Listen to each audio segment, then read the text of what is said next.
Hi guys, welcome to Pure Masala Tasty. நம்ம ready பண்ணி வச்ச புளிசாத பொடி காலி ஆயிடுச்சுங்க. இப்போ ஃப்ரெஷ்ஷாக புளிசாத பொடி தான் ரெடி பண்ண போகிறோம். நம்மளுடைய கஸ்டமர் கேட்டுகிட்டே இருக்காங்க. ஸோ இன்றைக்கி புளிசாத பொடியை நம்ம ரெடி பண்ணிடலாம். வாங்க வீடியோக்குள்ளே போகலாம்.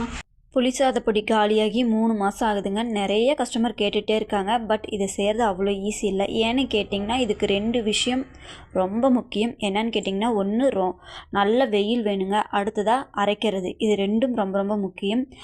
நல்லா வெயில் அடித்தா மட்டும்தான், நல்லா புளி காஞ்சால் தான் நம்மளால் அரைக்க முடியும். அடுத்ததாக பார்த்திங்கன்னா இது எந்த மிஷின்லேயுமே அரைச்சி தர மாட்டாங்க. நான் நிறைய பேருக்கிட்ட இது கேட்டிருக்கேன். பட் புளிசாத பொடி மட்டும் அரைச்சி தர மாட்டேன் அப்படின்னு சொல்லிட்டாங்க.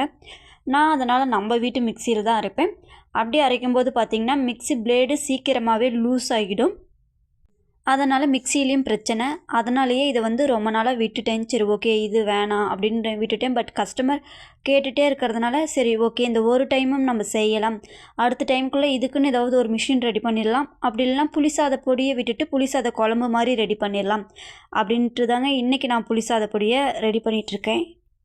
நம்மக்கிட்ட பார்த்திங்கன்னா இட்லி பொடி பருப்பு பொடியை விட புளிசாத பொடியை அதிகமாக என்னுடைய கஸ்டமர் ரொம்பவே விரும்பி வாங்குவாங்க.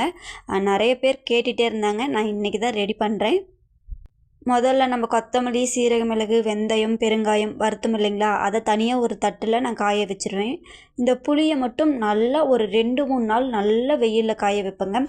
புளி எடுத்து உடைச்சா நல்லா உடையிற மாதிரி நல்லா காய வச்சதுக்கப்புறம் தாங்க இதை நான் அரைப்பேன். இந்த மாதிரி மசாலா சம்மந்தமான தகவல்களை தெரிஞ்சுக்க நம்மளுடைய சேனலை சப்ஸ்கிரைப் பண்ணிடுங்க. தேங்க்யூ.